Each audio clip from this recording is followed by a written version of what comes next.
Hi, magandang gabi.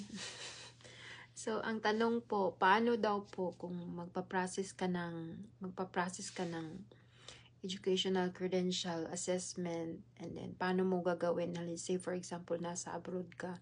So, una mong gagawin is if you're going to choose West, punta ka sa West ng website, mag-create ka ng account doon, piliin mo kung Canada ka ba or US. So, i-click mo lang kung Canada, and then download the forms, continue up to the end.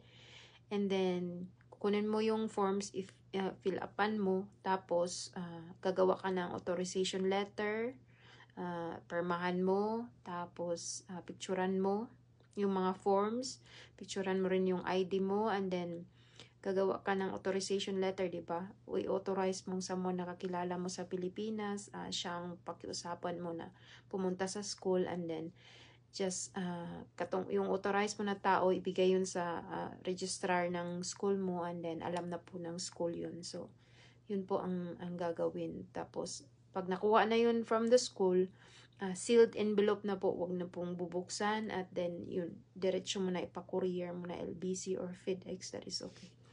Kasi ang sender noon is school ang sender, and then ang receiver is ang Immigration Canada na po.